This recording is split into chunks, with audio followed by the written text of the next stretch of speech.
kita akan kembali kepada kitab hikamnya Imam Ibn Atha' As-Sakandari. Qala Imam Ibn Athaillah As-Sakandari rahimahullah ta'ala nafa'ana Allahu bihi wa bi ulumihi wa bi ulumi masyayikhihi wa talamidati fi dharain amin. Sampai kepada bab hikmah yang ke-173 72.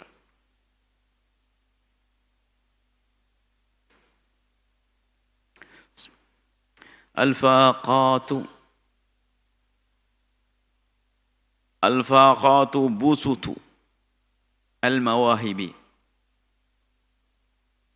Busut daripada bisat. Bisat itu adalah jika kita melihat raja di singgasana, maka di situ akan dihamparkan permadani spesial khusus di sekeliling tahta singgasana raja. Biasanya ini adalah di saat raja ingin menyanjung memberi hadiah. Maka yang belum duduk di tempat tersebut tidak berhak. Maka yang sudah duduk ini bakal senang dia. Sini masuk duduk ini, dipanggil raja berarti dapat hadiah. Hadiah. Ini dari raja. Kita kepada rajanya para raja. Yang merajai langit dan bumi. Allah Jalla Jalaluh. Nah, digambarkan seperti busut, bisat. Allah akan memberikan karunia-karunia yang sifatnya ma'nawi kepada siapa? Kepada orang yang sudah berada di bisatih, di busutih.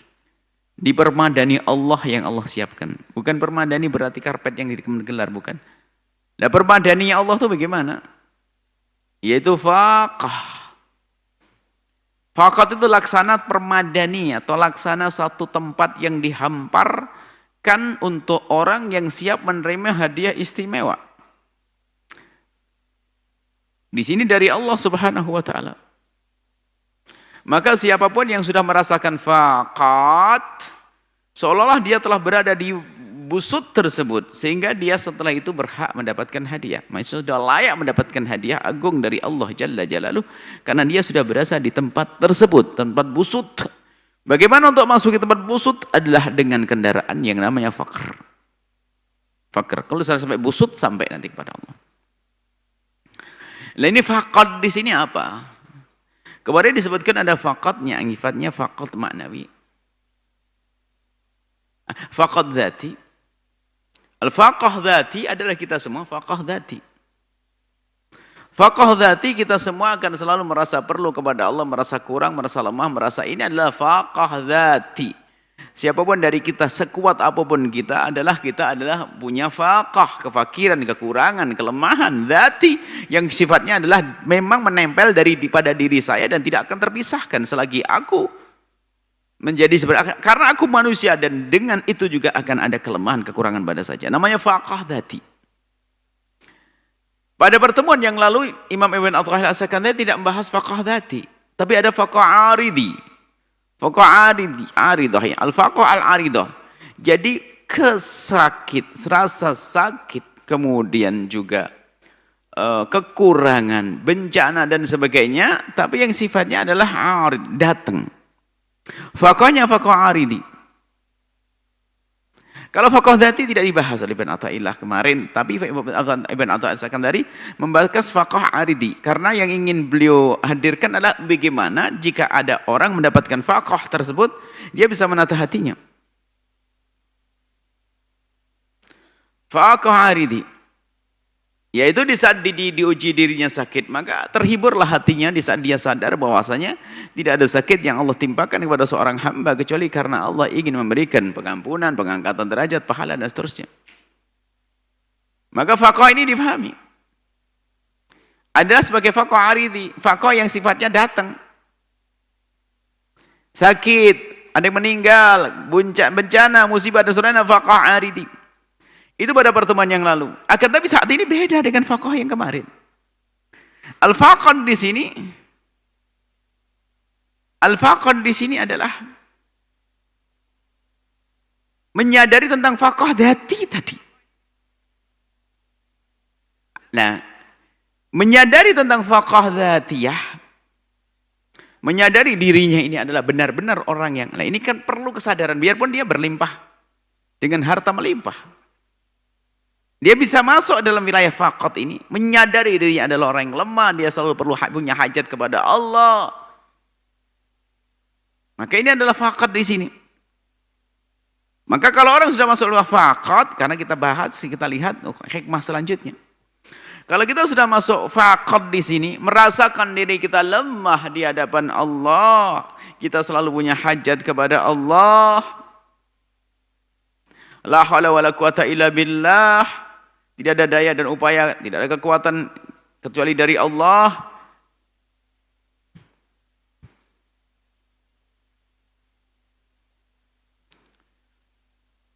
Maka di saat seperti itu, kalau kita sudah sampai kesadaran semacam itu, maka dia orang yang sudah siap untuk mendapatkan mawahib. Mawahib itu adalah karunia yang sifatnya maknawi, kebahagiaan, ketentraman batin, ketenangan jiwa, kemudian keimanan, kerinduan berbuat baik, dan seterusnya. Itu adalah mawahib.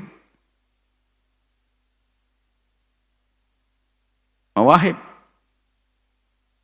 Lihat, hikmah selanjutnya akan punya begini. In aradta urudal mawahibi, kalau engkau menghendaki datang kepadamu karunia Allah yang sifatnya maknawi. Karena maknawi lebih agung daripada yang hissi. Maknawi, ketentraman batin ya, kebahagiaan di dalam hatimu, kemudian juga keimananmu. In aradta wuruda al-mawahibi, jika engkau menghendaki datangnya mawahib kepadamu, alaika sahihil faqra wal faqata ladaika, maka benar-benarlah, maksudnya seriuskanlah untuk menjadi fakir. Seriuslah menjadi fakir dan punya hajat ladaika dia. Maksudnya sempurnakanlah kefakiranmu dan sempurnakanlah faqahmu, kelemahanmu, hajatmu. Ladaika yang ada padamu. Nah, ini dihubungkan dengan fakih. Ini bukan fakah. Bukan fakah aridi. Bukan ini. Sifatnya fakah dhati. Maksudnya bukan kita disuruh menjadi orang fakir. Di saat kita sahihil faqra, seriusulah kefakiranmu. Bukan berarti langsung harta kita buang, kita menjadi fakir. Oh, bukan itu. Kalau ini kembali kepada fakah dhati. Maksudnya benar-benarlah engkau menyadari dengan benar kalau kau ini fakir di hadapan Allah. Kau ini faqah di hadapan Allah. Dan sebab orang bisa menyadari ini bermacam-macam. Bisa saja dengan harta melimpah dia bisa sampai kepada kesadaran kalau dia adalah seorang hamba yang lemah. Tapi kadang ada hamba Allah yang bisa menyadari dirinya lemah itu dengan diuji oleh Allah dengan faqah maridi, dengan sakit dan sebagainya. Cuman ini sudah bahasanya bukan saja orang seperti itu. Orang kaya, orang dengan harta melimpah seperti orang besar. Sayyidina Abdurrahman bin Auf, Sayyidina Sulaiman seorang raja, Nabi Daud dan seterusnya. Mereka mendapatkan faqahnya itu ada, fakrnya ada. Fakir rasa di dalam hati, dan itu yang istimewa di hadapan Allah. Merasakan dirinya adalah hamba Allah yang lemah. Dia bisa begini dan begitu karena Allah. Nah, kalau sudah orang bisa membenahi kesadaran akan kefakiran dan kekurangannya dia di hadapan Allah Subhanahu wa ta'ala, maka dia berhak mendapatkan mawahib. Imam Ibn Athaillah Kasandari mengutip, mengiktibas, mengambil firman Allah, innamas sadaqatu lil fuqara. Yang berhak mendapatkan sedekah orang fakir, pembahasan fikih adalah zakat. Tapi fikih zahir, tapi pembahasan ilmu tasawuf adalah yang berhak, yang mendapatkan mawahib maknawi, karunia dari Allah yang sifatnya maknawi, ya yang fakir sesungguhnya di dalam dirinya, merasakan kefakirannya di hadapan Allah Subhanahu wa ta'ala. Nah, kalau seperti ini kan ilmunya di akal begitu gampangnya. Tapi kita perlu belajar menyadari. Dan ditandai orang yang benar-benar dia menampakkan, membenahi kefakirannya, kefaqahannya dia maka tampak dalam perilakunya adalah perilaku-perilaku yang menunjukkan bahwasanya dia adalah hamba Allah Subhanahu wa ta'ala. Merasa, jadi makanya dengan sesama dia tidak sombong. Biarpun dia sebetulnya di atas segala-gala, di atas semua yang ada. Dari hartanya dia paling kaya, ketampanannya mungkin paling tampan dia. Kuatnya paling kuat, cerdasnya paling cerdas. Tapi ternyata dia dengan segala karunia dari Allah seperti itu tidak menjadikan dia merendahkan orang lain, karena dia biarpun diberi oleh Allah dengan kelebihan-kelebihan, dia tetap merasa lemah dan fakir di hadapan Allah. Karena dia merasa lemah dan fakir di hadapan Allah, maka tidak sempat dia merendahkan orang lain. Maka di sini orang-orang yang benar-benar telah mentahqiq, mentashih faqah dan fakirnya, maka ketahuilah dia akan semakin baik hubungannya dengan sesama manusia. Innama sadaqatul fuqara, maka sesungguhnya sedekah itu hanya untuk orang fakir. Sedekah itu orang kaya. Apa sedekah itu ada zakat. Berhak mendapatkan zakat hanya orang fakir saja. Lah, fakir ini bab zakat. Tapi yang dimaksud oleh Ibn Atha' di sini adalah jika engkau telah benar-benar menyadari kefakiranmu sebagai seorang hamba yang lemah, maka sesungguhnya engkau ini berhak mendapatkan sedekah, pemberian karunia dari Allah yang sifatnya mawahib. Karunia yang sifatnya maknawi. Nah ini, maka yang perlu kita hadirkan dalam renungan-renungan kita adalah bagaimana kita bisa menyadari kita ini adalah fakir. Bukan sekedar kita membahasakan dalam diskusi, dalam dialog al-fakir ilallah fakir. Tapi harus merasakan al-fakir yang sesungguhnya. Al-fakiriyah. Fakir yang sesungguhnya, yang tidak sempat sombong. Tidak merendahkan siapapun dari hamba Allah. Hajat yang kepada Allah semakin besar, semakin kuat. Dan sungguh hajat kita kepada Allah tidak berbatas.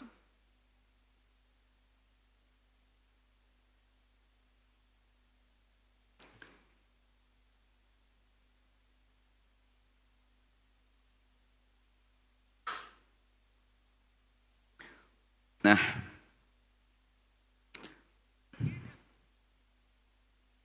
apa tadi? Manusia normal ada saat ngantuk, ada kalau tidak ngantuk. Boneka. Ngantuk berarti normal, alhamdulillah. Apa tadi? Ya sudah pokoknya. Jadi ayo kita semua dari kita, masing-masing kita, mencari kefakiran kita di balik karunia.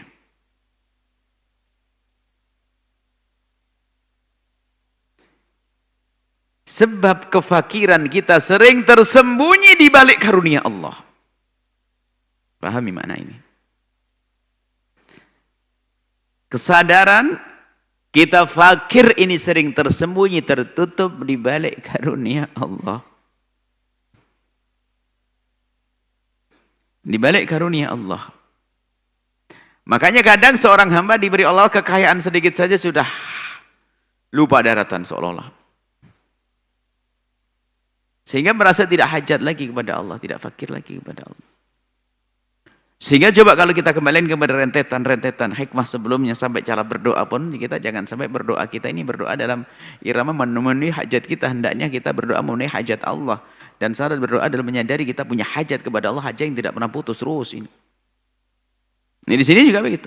Maka yuk cari kefakiran kita. Untuk mentashih kefakiran kita, carilah kefakiran kita di balik karunia-karunia Allah. Kalau ada orang diberi Allah sakit, begitu mudahnya dia menyadari kelemahannya di hadapan Allah. Bahkan mau tidak mau orang yang sakit kayak apapun, dia sakit, diam-diam langsung Allah, Allah, Allah, Allah. Gampang banget dia merasa butuh hajat kepada Allah di saat dia diuji oleh dengan fakot yang aridah. Tapi yang fakot yang sifatnya datang tadi. Tapi kalau fakot menyadari fakot yang sesungguhnya, fakot kekurangan yang memang itu adalah ciri khas dirinya yang tidak bisa terlepaskan, maka ini perlu renungan panjang. Dan caranya adalah diantaranya, jangan lupa carilah kesadaran akan kefakiranmu dan hajatmu kepada Allah di balik karunia-karunia yang Allah berikan. Sebab di sana ada macam-macam penyakit. Orang kenapa menjadi ujub? Hanya karena dia merasa lebih berprestasi dengan yang lainnya. Dia bisa segala-galanya. Dia tidak sadar bahwasanya dia bisa ini itu karena apa? Karena Allah. Orang bisa beribadah, lihat. Kemarin disebutkan bahwasanya ternyata yang namanya namanya kesadaran akan kefaqahnya. Faqah kemarin disebutkan dalam hikmah sebelumnya ya. Semakin orang diuji dengan segala kekurangan itu ternyata itu dia bisa menemukan yang satu karunia yang sangat agung yang sifatnya ma'nawi dengan ujian-ujian sakit melebihi daripada di saat dia melakukan sholat dan puasa dan seterusnya. Sebab kalau ibadah-ibadah sholat dan puasa ini bisa saja racunnya ada tiba-tiba apa? Sombong, ujub dengan sholatnya. Cuman kalau orang dengan sakit itu gimana dia mau ujub, mau bangga-bangga dengan sakit? Nggak ada. Itu adalah yang sifatnya faqat aridah. Tapi faqat maknawi ini faqat yang sifatnya dzati. Kita ini diperlukan adalah menyadari kita adalah faqah dzati.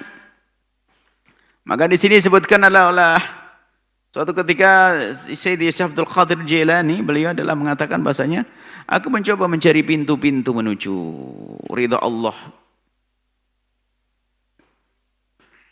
Rupanya tidak aku temukan pintu-pintu itu, sudah pada tertutup. Bukan tertutup. Aku menemukan pintu-pintu menuju ridha Allah, kemuliaan di dalam Allah, di jalan Allah. Kata beliau adalah, tapi semuanya pintu itu pada bejubel orang pada ngantri. Ini bahasa beliau, bahasa seorang sufi.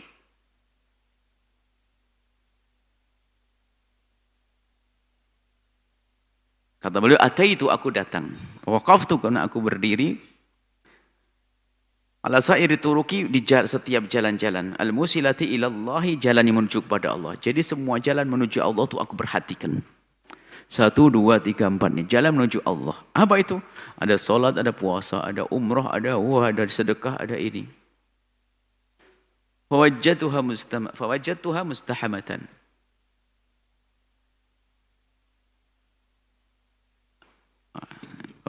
Dikasih penghilangan ngantuk tapi sudah di akhir majelis.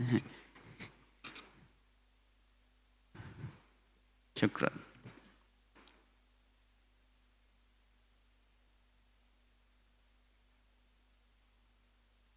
Apa tadi? Kata Syekh Abdul Qadir Al-Jailani bahasanya semua pintu-pintu rupanya orang berjubel di situ pada ngantri. Muzdahamatan atau muzdahimatan yani. Muzdahim. Padat. Bisalikina dengan orang-orang yang ngantri dengan kebaikan-kebaikan ibadah. Maksudnya apa?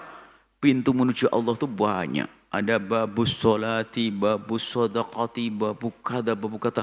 Orang berjubel berlomba ingin dapat ridha Allah melalui sholatnya, melalui sedekahnya, melalui Masya Allah padat.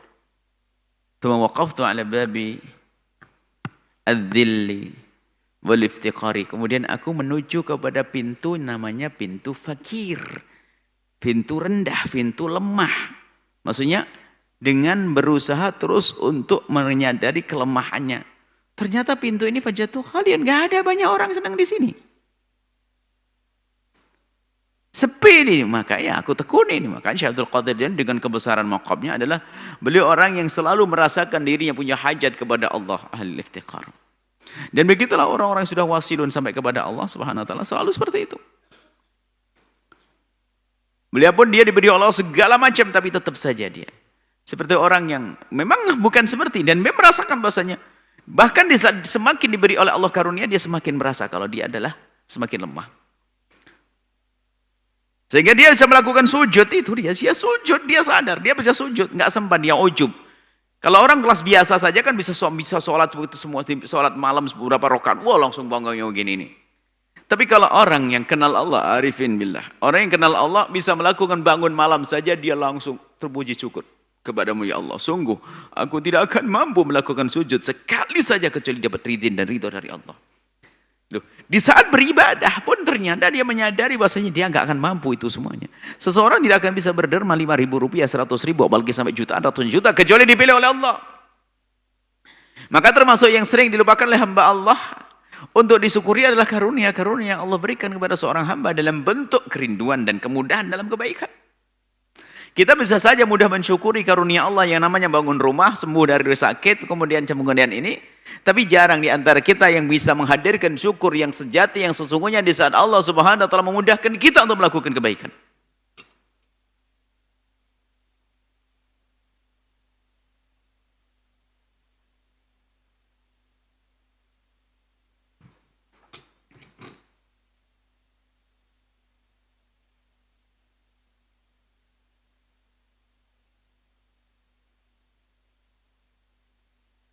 kita bisa mengikuti acara semacam ini.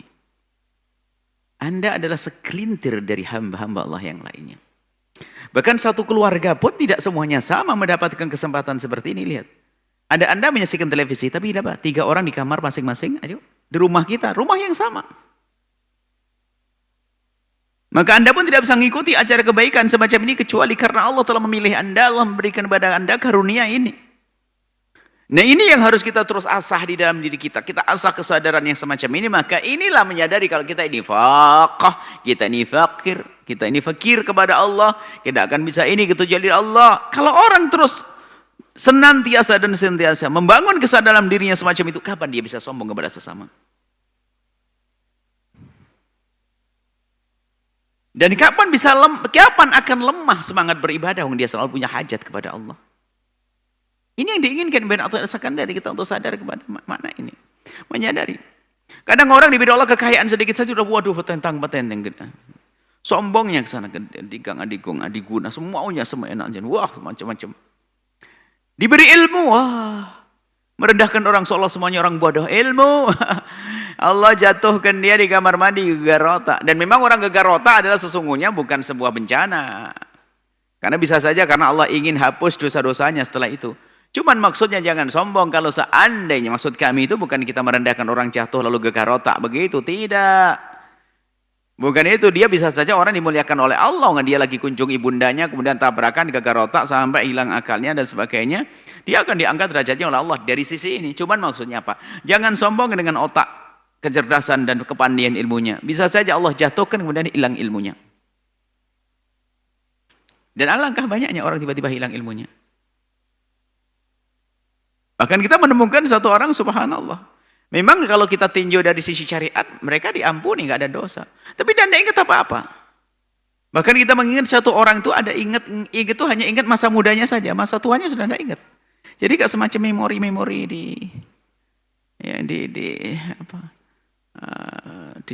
memori komputer begitu. Jadi ada satu orang kita temukan subhanallah. Jadi kalau cerita kepada kita itu hanya cerita tentang di tahun 80-an ke bawah, ke atas sana, 80 ke bawah ke atas, sebelum 80. Setelah itu sudah tidak ingat lagi, tidak ingat sama sekali. Ajib, ya udah begitu. Artinya itu pelajaran. Adapun dianya yang diuji Allah dengan semacam itu bukan sebuah bencana sesungguhnya, karena kalau Allah menghilangkan akal seorang hamba, sesungguhnya Allah akan tahan dia untuk tidak berdosa, kan begitu sebetulnya. Secara zahir di hadapan manusia memang seolah-olah dia menjadi kurang sempurna akalnya, akan tapi di hadapan Allah tidak ada dosa. Tetapi yang kami hadirkan di sini maksudnya apa? Kalau kita sombong dengan kecerdasan, Allah bisa cabut waktu itu. Kalau kita sombong dengan harta yang melimpah, Allah cabut. Qarun itu nggak mau menyadari kalau dirinya itu mendapatkan rezeki dari Allah. Dia mengatakan ini dariku. Aku sendiri yang berusaha. Sombong dia, ditanya, saya dari aku karena usahaku. Usahanya Fir'aun Qarun sendiri.